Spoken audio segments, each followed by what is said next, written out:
بہت جلد تجھے بھی مار دوں گا، بس ایک دفعہ ساری جائیداد اپنے نام کر لوں۔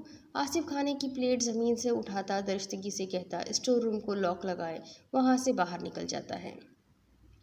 پیچھے شورم اپنی بدقسمتی پر آنسو بہا رہا ہوتا ہے کہ نہ جانے کب وہ اس قید سے آزاد ہو پائے گا۔ دوسری طرف لندن کی ٹھٹراتی ٹھنڈ میں ایک لڑکی اداس سی سڑک کنارے بنے بینچ پر بیٹھی ہوتی ہے۔ لڑکی کا پرانا کوٹ اس کو سردی سے بچانے کے لیے کافی نہ تھا۔ وہ سردی سے کانپتے ہوئے اٹھ کر چلنے لگتی ہے۔ شاید اس طرح اس کو سردی کم لگے۔ کچھ دور کوئی وجود کھڑا اس لڑکی کی اداسی اور اس کو سردی میں کانپتا نوٹ کر لیتا ہے۔ لڑکی سڑک پر چلتے اسٹریٹ کی طرف مڑتی ایک ہٹ کے پاس پہنچ کر دروازہ بجانے لگتی ہے۔ جیسے ہی دروازہ کھلتا ہے وہ اپنے جھکے کندھوں اور نا امیدی کے ساتھ اندر قدم رکھتی ہے۔ اس کا پیچھا کرنے والا وجود اس کے گھر سے دور کھڑا خوبصورتی سے مسکرا دیتا ہے۔ ایملی بچہ، کیا ہوا؟ تم کو آج بھی جاب نہیں ملا؟ تبھی تم اداس ہو۔ ایملی اپنی موم کی بات پر اداسی سے سر جھکا دیتی ہے۔ موم، مجھے نہیں لگتا کہ مجھے کوئی جاب ملے گا بھی۔ ایملی مایوسی سے اپنی ماں سے کہتی ہے، میری جان، اوپر گاڈ ہے نا، وہ ہم کو تمام پریشانیوں سے نکالے گا۔ تم جا کر فریش ہو جاؤ، ہم نے آج تمہارے لیے چائنیز بنایا ہے، تمہارا فیورٹ۔ ایملی اپنی ماں کو دلاسا دینے پر پھیکی ہنسی ہنستی ہے، اپنے کمرے کی طرف بڑھ جاتی ہے۔ یہ ایک چھوٹا سا ہٹ نما سا گھر تھا جہاں ایملی اپنی ماں کے ساتھ رہتی تھی۔ ایملی کے فادر کی ڈیتھ ہو چکی تھی اور جب غربت نے اس گھر کی راہ دیکھ لی تب ایملی کو جاب کے لیے گھر سے باہر نکلنا پڑا۔ پر ہر جگہ سے انکار کے بعد وہ اب مایوس سی ہونے لگی تھی۔ گھر کے حالات دن بدن خراب ہوتے جا رہے تھے، جس وجہ سے وہ گاڈ سے ہمیشہ یہی دعا کرتی تھی کہ اسے جاب مل جائے۔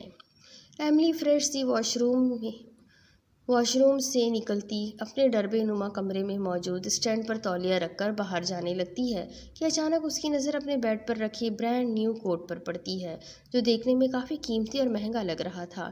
ایملی خوشی سے بیڈ سے کوٹ اٹھاتی اس کو الٹ پلٹ کر دیکھتی ہے۔ آخر کو اس کو کتنی خواہش تھی، وہ جیسے ہی جاب پر لگے گی سب سے پہلے اپنے لیے کوٹ خریدے گی، کیونکہ لندن کی اس ٹھٹراتی سردی میں اس کا یہ پرانا کوٹ سردی روکنے کے لیے کافی نہ تھا۔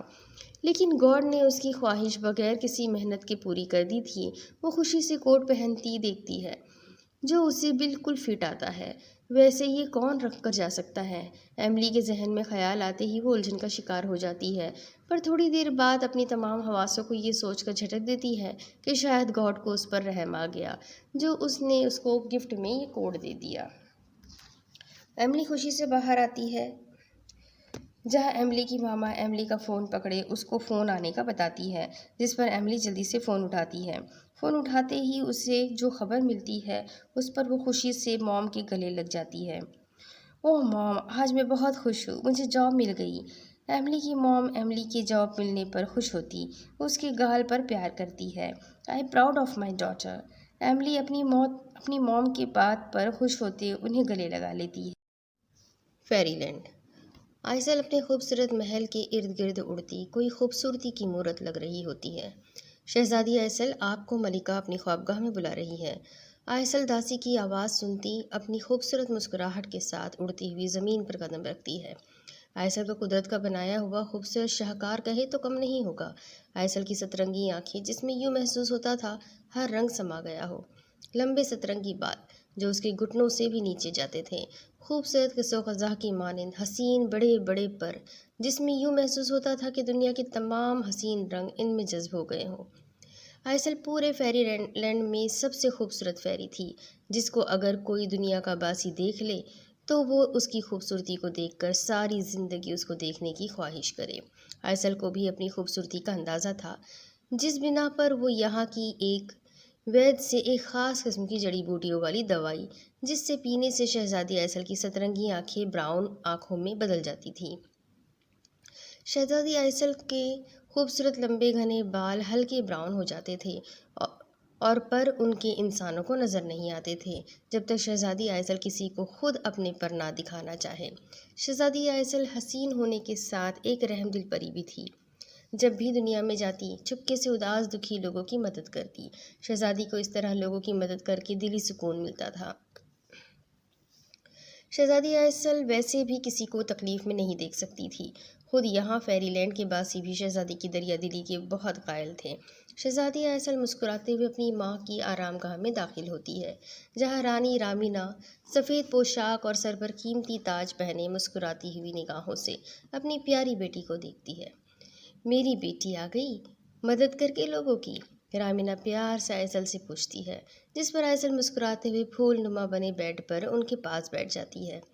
جی ماں، آپ تو جانتی ہے مجھ سے کسی کا دکھ نہیں دیکھا جاتا۔ آج ایک لڑکی سخت سردی میں کانپ رہی تھی، پھر کیا، میں نے نیا کوٹ لے کر اپنی جادو کی چھڑی گھما کر اس کے کمرے میں رکھ دیا اور اس سے جاب بھی دلوا دی۔ یہ تو بہت اچھا کیا میری بیٹی نے۔ ویسے یہاں کی ذمہ داری کب سے سنبھال رہی ہو؟ رامینا محبت سے ایسل کے بالوں میں ہاتھ پھیرتے ہوئے کہتی ہے۔ ماں، آپ کیا کہنا چاہتی ہیں؟ میں سمجھی نہیں۔ ایسل ناسمجھی کے تصورات چہرے پر سجائے رانی ماں سے استفسار کرتی ہے۔ بیٹا، تمہارے بابا اور میں اب تھک چکے ہیں ذمہ داری سنبھال کے۔ تم ہماری اکلوتی بیٹی ہو، ہماری ساری امیدیں تم سے وابستہ ہے۔ میں نے اور تمہارے بابا نے فیصلہ کیا کہ جتنی جلدی ہو سکے تمہاری تاج پوشی کر دی جائے، پھر تم باقاعدہ فیری لینڈ کی ذمہ داریوں کو نبھا سکو۔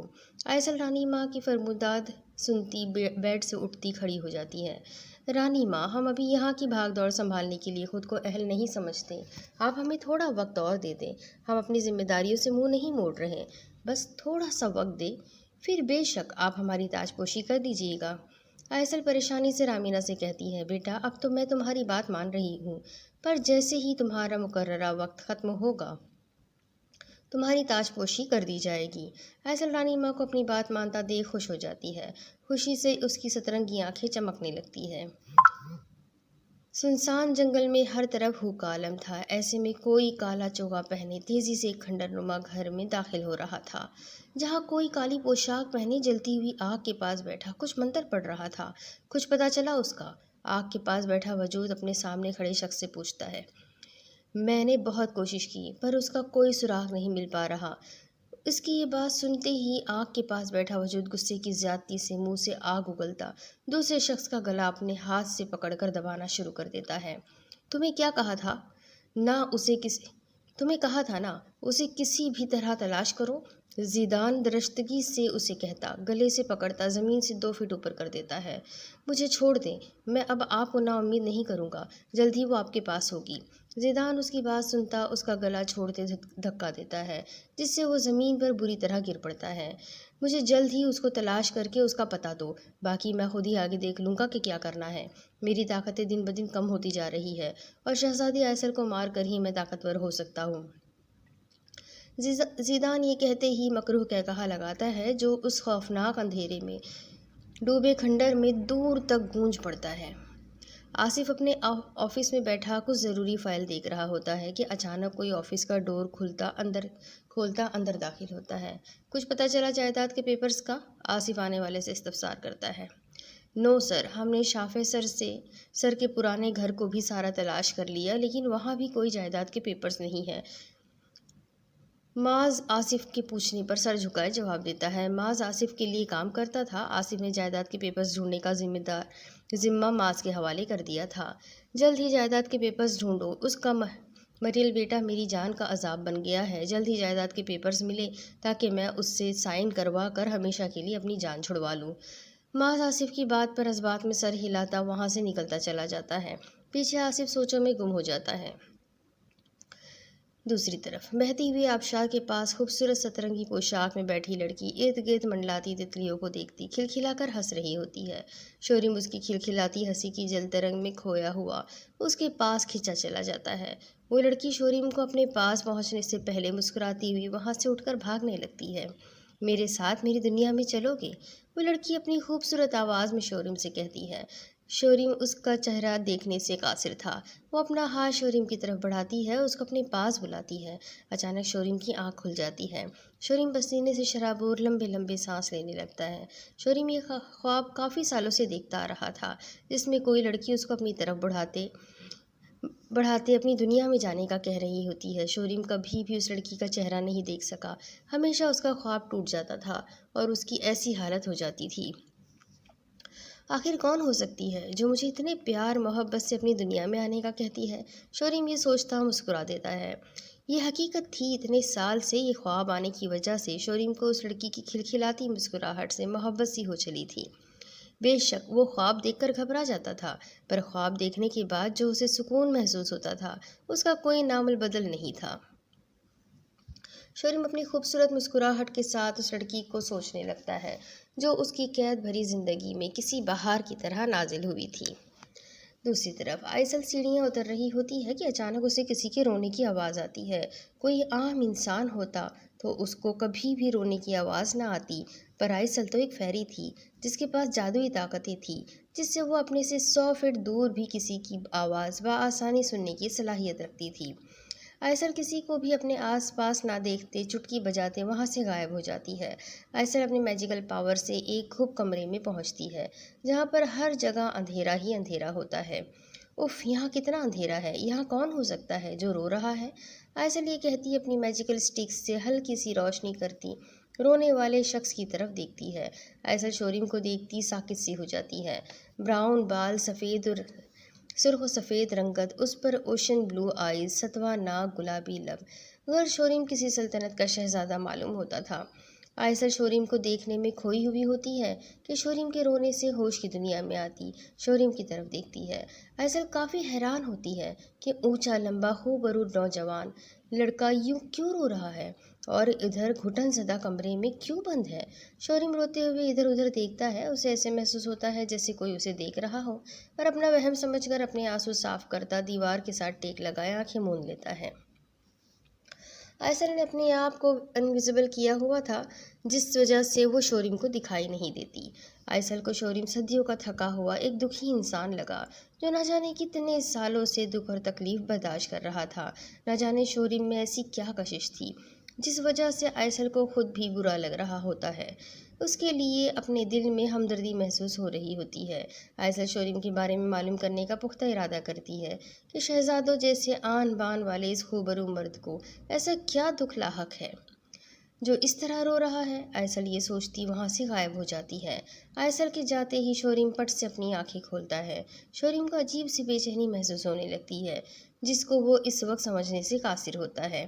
یہ تو آنے والا وقت ہی بتانے والا تھا کہ آخر ایسا کیا گہرا تعلق ہے شوریم اور آئسل کے درمیان۔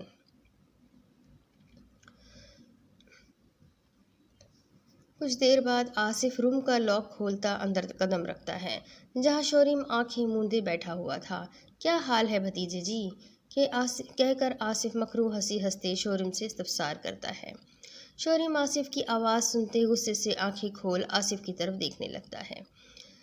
آپ یہاں کیا لینے آئے ہیں؟ میں آصف اپنی طرف اشارہ کرتے ہوئے کہتا ہے، میں تو یہاں اپنے بھتیجے کی فکر میں آیا ہوں۔ بیچارہ صبح سے بھوکا ہے، اس کو کچھ کھانے کو تو دے دوں۔ مجھے کچھ نہیں کھانا، لے جاؤ جو بھی لائے ہو، شوریم درستگی سے کہتا پھر سے آنکھیں موند لیتا ہے۔ دیکھو، میں نے آج اس میں کچھ نہیں ملایا، اگر تمہیں یقین نہیں آتا تو میں تمہیں کھا کے دکھا دیتا ہوں۔ اس کی کوئی ضرورت نہیں ہے، بس آپ یہاں سے چلے جائے، شوریم اونچی آواز میں چیختے ہوئے کہتا ہے۔ دیکھو، میں سمجھ سکتا ہوں تم اس قید میں رہ کر زندگی سے اکتا چکے ہو آصف مصنوعی فکر کرتے ہوئے کہتا ہے، میرے پاس اس کا ایک حل ہے۔ آصف پرسوچ انداز میں شوریم کی طرف دیکھتا ہوا کہتا ہے، کیا حل ہے؟ شوریم آصف کی بات پر اس سے پوچھتا ہے۔ بالکل سمپل، تم مجھے جائیداد کے پیپرز کا بتا دو اور بغیر مجھے تنگ کیے اس پر سائن کر کے ساری پراپرٹی میرے نام کر دو، پھر میں تمہیں اس قید سے آزاد کر دوں گا، جہاں جانا چاہو اپنی مرضی سے جا سکتے ہو۔ شوریم آصف کی ایک بات کہنے پر شعلے اگلتی آنکھوں سے اس کی طرف دیکھنے لگتا ہے۔ آپ کو شرم کیوں نہیں آتی؟ کیا آپ کے لیے دولت رشتوں سے زیادہ اہم ہے؟ فرض بھی کرے یہ دولت آپ کی ہو بھی گئی تو اس دولت کا کیا کریں گے؟ آصف شوریم کی بات پر کہا لگاتا ہے، کافی معصوم ہو تم، لیکن مجھ سے زیادہ نہیں۔ آصف معصوم شکل بناتے دوبارہ سے کہا لگانا شروع کر دیتا ہے۔ شوریم آصف کو کہا لگاتے نفرت سے دیکھتا دوسری طرف منہ موڑ لیتا ہے۔ سوچ لو، یہ آفر محدود مدت کے لیے ہے، اگر تم ساری زندگی اس قید میں سڑنا نہیں چاہتے تو شرافت سے جائیداد کے پیپر سائن کر دینا۔ آصف کو شوریم کی باتوں اور لہجوں سے اس چیز کا یقین تو ہو ہی چلا تھا کہ اسے جائیداد کے پیپرز کا نہیں پتہ کہ کہاں رکھے ہیں۔ میں ہرگز پیپرز پر سائن نہیں کروں گا۔ آپ نے دولت کی خاطر میرے بابا تک کو مار دیا۔ ان کے غم میں میری ماما نے اس دنیا سے منہ موڑ لیا۔ آپ میرے باپ کے قاتل ہیں۔ آپ کے ناپاک ارادوں کو میں کبھی پائے تکمیل تک نہیں پہنچنے دوں گا۔ آصف شورم کی بات پہ طیش میں آتا شورم کو بالوں سے پکڑ کر کھینچتا ہے۔ کیا بولا تو کمینے؟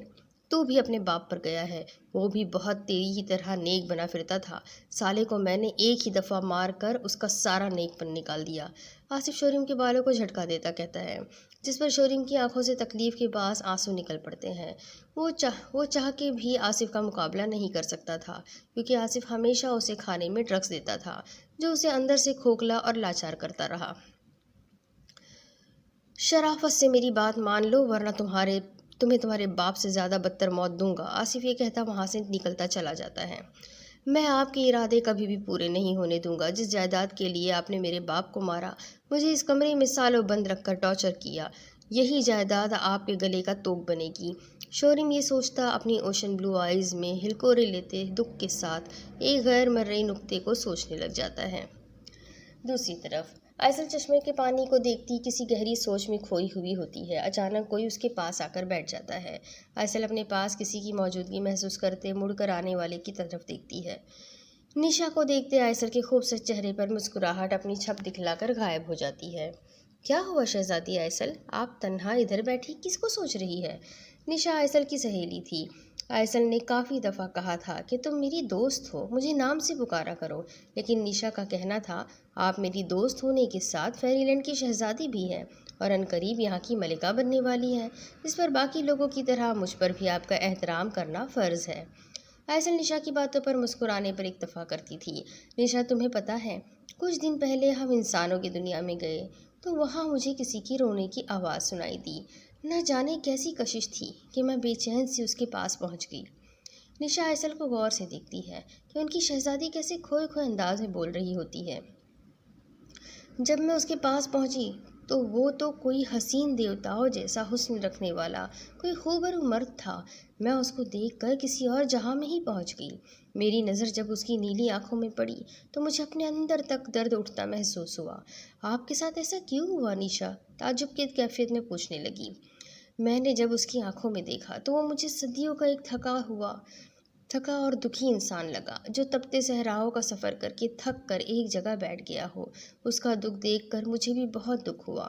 تب میں نے اس کے بارے میں پتہ چلایا، لوگوں سے پوچھا تو ان کا کہنا تھا یہ تو اپنے ماں باپ کے ساتھ ہی 7 سال پہلے مر گیا ہے۔ تب مجھے اندازہ ہوا کہ وہ شہزادوں جیسی آن بان والا خوبرو مرد 7 سال سے ایک ظالم کی قید میں ہے۔ میں نے اس کی قید کی وجہ تلاش کی پر مجھے کچھ پتہ نہیں چل رہا۔ اس بنا پر میں نے فیصلہ کیا ہے کہ میں خود اس سے سب کچھ جانوں گی اور اس کو اس قید سے رہائی دلواؤں گی۔ دھیان سے شہزادی، یہ نہ ہو اس کو بچاتے بچاتے آپ خود کسی مشکل میں نہ پھنس جائیں۔ آپ جانتی ہیں یہاں کے باسیوں کو زیادہ دیر انسانوں کی دنیا میں رہنے کی اجازت نہیں ہے۔ میں جانتی ہوں نشا، لیکن میں اپنے آپ سے وعدہ کر چکی ہوں، میں شورم کو اس قید سے رہائی ضرور دلواؤں گی۔ یہ فیری لینڈ کی شہزادی کا خود سے وعدہ ہے۔ آئسل پختہ عزم سے کہتی اپنے سترنگی پر کو کھولتے وہاں سے اڑ جاتی ہے۔ نشا پیچھے حیران سے اپنی شہزادی کی جنونی باتوں کے بارے میں سوچتی رہ جاتی ہے۔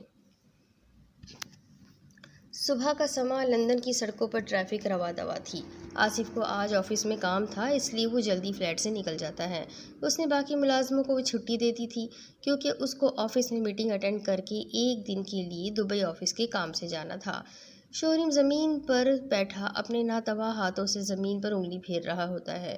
اچانک اسے کمرے میں کھٹکا سا محسوس ہوتا ہے۔ شورم چونکتا ہوا آواز کی سمت دیکھتا ہے، جہاں خستہ حال ٹیبل کے پیچھے سے دوبارہ آواز آتی ہے۔ کون ہے وہاں پر؟ جو بھی ہو باہر نکلو ورنہ میں حشر کر دوں گا تمہارا۔ شورم اسے آصف کی کوئی چال سمجھتا ہے اور غصے سے کہتا ہے۔ آئسل شورم کی گرجناک آواز سن کر باہر نکلنے میں ہی آفیت سمجھتی ہے۔ شورم جب کسی کو باہر نہ نکلتے دیکھ غصے سے خود اٹھنے لگتا ہے کہ ٹیبل کے پیچھے سے لڑکی کو نکلتا دیکھ حیران ہوتا اپنی جگہ پر جم جاتا ہے۔ شورم لڑکی کو دیکھ اس میں کھو سا جاتا ہے۔ کسی کے براؤن لمبے آبشار جیسے بال گھٹنوں سے بھی نیچے تک لہرا رہے ہوتے ہیں، سرخ و سفید ملائی جیسی رنگت جس میں گلابیاں گلی ہوتی ہیں اور اس پر اس کی قاتل بھوری آنکھیں، ستواں ناک اور گلابی بھرے بھرے لب۔ شوریم اس خوبصورتی کی مورت میں کھو سا جاتا ہے۔ آئسل شوریم کو خود میں دیکھتا دیکھ کنفیوز ہوتی، ہلکی سی آواز نکالتی ہے تاکہ شوریم ہوش میں آ جائے، پر شوریم کو ہوش میں نہ آتے دیکھ غصے سے ٹیبل بجاتی ہے۔ شوریم دڑ کی آواز سن ہوش میں آتا، پہلے نہ سمجھی سے آئسل کی طرف دیکھتا، اپنی بے خودی پر خود کو سلواتے سناتا ہے۔ کون ہو تم شوریم؟ کون ہو تم؟ شوریم اپنے آپ پر قابو پاتے ہوئے کہتا ہے۔ آئسل شوریم کو ہوش میں آتا دیکھ پرسکون سانس خارج کرتی ہے۔ میں ادھر اس دروازے سے آئی ہوں۔ آئسل کمرے کے دروازے کی طرف اشارہ کرتی ہے۔ پاگل بنا رہی ہو مجھے؟ یہ کمرہ تو باہر سے بند ہے، تم کیسے آ گئی؟ تم ہو کون؟ یہاں کیا کر رہی ہو؟ آئسل کیا ضرورت تھی اپنا جادو استعمال کرنے کی؟ دروازے سے بھی تو آ سکتی تھی۔ اف، یہ تو پوری تفتیش کر رہا ہے۔ دیکھے، میں سچ کہہ رہی ہوں، میں اس دروازے سے آئی ہوں۔ آپ کو یقین نہیں آتا؟ میں ابھی دروازہ کھول کر دکھاتی ہوں۔ آئسل اپنی ہاتھوں سے چٹکی بجاتی دروازہ کھولتی ہے، جو کھلتا چلا جاتا ہے۔ شوریم آئسل کے دروازہ کھولنے پر پہلے حیران سا، پھر آئسل اور پھر دروازے کی طرف دیکھتا ہے، جہاں اسے پتا تھا کہ اس کا لالچی چچا کبھی یوں دروازے کو لاک لگائے بغیر نہیں جا سکتا۔ پر سوچنے کی بات یہ تھی، یہ دروازہ اب کیسے کھلا؟ شاید رات کو لاک لگانا بھول گئے ہو۔ شوریم یہ سوچتا آئسل کی طرف دیکھتا ہے، جو دروازہ کھولے معصومیت سے اسے ہی دیکھ رہی ہوتی ہے۔ اچھا چلو، مان لیا تم دروازے سے آئی، پر تم ہو کون اور کیا مقصد ہے تمہارا یہاں آنے کا؟ شوریم جھنجھلاتا ہوا آئسل سے پوچھتا ہے۔ میرا کوئی مقصد نہیں، میں یہاں اپنے ریلیٹیوز سے ملنے آئی تھی، تب یہاں سے کسی کی رونے کی آواز سنی تو میں یہاں آ گئی۔ تو تم مجھ سے یہ پوچھنے آئی ہو کہ میں کیوں روتا ہوں؟ شوریم اچنبھے سے آئسل کی طرف دیکھتا کہتا ہے، جس پر آئسل معصوم شکل بناتے ہاں میں سر ہلاتی ہے۔ ایسا کرتے شوریم کو آئسل کافی کیوٹ لگی۔ شوریم اپنے آپ کو کمپوز کرتا دوسری طرف دیکھنے لگتا ہے۔ اسے ڈر تھا کہ کہیں وہ اس لڑکی کے سحر میں کھو نہ جائے۔ ایک عجیب سی کشش تھی آئسل میں، جو اس کو اس کی طرف کھینچ رہی ہوتی ہے۔ تمہیں اس سے کوئی فرق نہیں پڑنا چاہیے، جاؤ یہاں سے، اب دوبارہ ادھر مت آنا، شوریم درستگی سے کہتا دوبارہ سے زمین پر انگلیاں پھیرنے لگ جاتا ہے۔ دیکھیے، آپ مجھے بتائیں، آپ اس طرح سے اس کمرے میں کیوں بند ہیں اور اتنے دکھی بھی نظر آتے ہیں؟ اس کے پیچھے کیا وجہ ہے؟ آپ مجھے بتائیں، جتنا مجھ سے ہو سکا میں آپ کی مدد ضرور کروں گی۔ تمہیں میری مدد کرنے کی کوئی ضرورت نہیں، یہاں سے جاؤ، کیوں پھنسنا چاہتی ہو؟ شوریم اچھی طرح جانتا تھا کہ آصف کو اس کی بھنک پڑ گئی کہ کوئی لڑکی ادھر آئی ہے اور اس کو اس کے بارے میں پتہ چل گیا ہے تو وہ اسے بھی غائب کروا دے گا۔ شوریم نہیں چاہتا اس کے ساتھ کچھ بھی غلط ہو، پر شوریم بیچارہ کیا جانتا تھا کہ آئسل ایسے سو آصف پر بھاری ہے، ان کا کام تمام چٹکیوں میں کر دے گی۔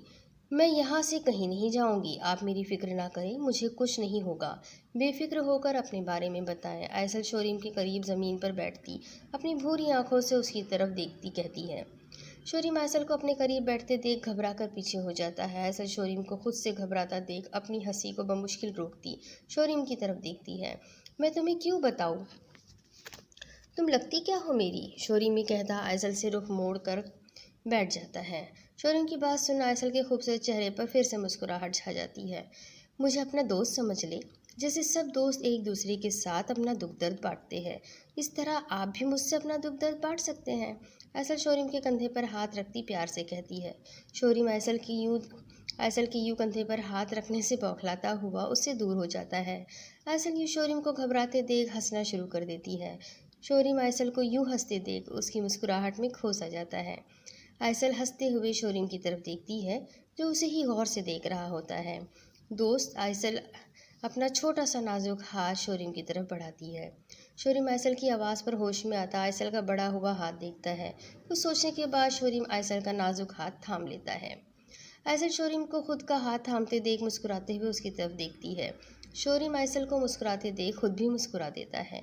آئسل شوریم کو مسکراتے دیکھ اس کی اوشن بلو آنکھوں میں کھو سی جاتی ہے، جس کی آنکھیں اپنا دوست، اپنا ہمدرد ملنے پر مسرت سے چمک رہی ہوتی ہے۔ شوریم اپنی کیفیت کو بدلتا دیکھ جلدی سے آئسل کا ہاتھ چھوڑ دیتا ہے۔ چلو فرینڈ، اب ہم دوست ہیں، پہلے تم اپنا تعارف کراؤ۔ آئسل شوریم کی طرف مسکراتی آنکھوں سے دیکھتی ہوئی کہتی ہے۔ شوریم آئسل کے کہنے پر مسکراتا ہوا اپنا تعارف کرواتا ہے۔ میرا نام شوریم ہے، آپ کا کیا نام ہے؟ شورم اپنا نام بتا کر آئسل سے پوچھتا ہے۔ میرا نام آئسل ہے۔ آئسل شورم کو اپنا اصل نام بتانے پر کافی حیران ہوتی، ورنہ وہ پہلے جس سے بھی ملی تھی کبھی اپنا اصل نام نہیں بتایا تھا، لیکن آج نہ جانے کیسے وہ شورم کو اپنا اصل نام بتا بیٹھی۔ بہت پیارا نام ہے، شورم آئسل کی نام کی تعریف کرتا ہے، جس پر آئسل اپنی سوچوں کو جھٹکتی مسکراتی ہوئی شورم کی طرف دیکھتی ہے۔ نوازش آپ کی۔ آئسل اپنا ہاتھ سر تک لے جاتی آداب کرتے کہتی ہے، جس پر جھکنے سے اس کے لمبے بال اس کے چہرے کے گرد ہلاسا بنا جاتے ہیں۔ شورم آئسل کی زلفوں میں اپنا آپ کھوتا ہوا محسوس کرتا ہے، نہ جانے کس جذبے کے تحت شورم آئسل کی بال اس کے چہرے سے ہٹاتا پیچھے کرتا ہے۔ آئسل شورم کے لمس سے سرخ ہوتی جلدی سے اٹھتی کھڑی ہو جاتی ہے۔ اب مجھے چلنا چاہیے، اب باقی باتیں کل کریں گے۔ اب اس کے آگے کی کہانی میں آپ کو اگلی قسط میں سناتی ہوں کہ آگے کیا ہوگا۔ یہ جاننے کے لیے میرے ساتھ بنے رہیں، اگلی قسط میں پھر ملیں گے، تب تک کے لیے اللہ حافظ۔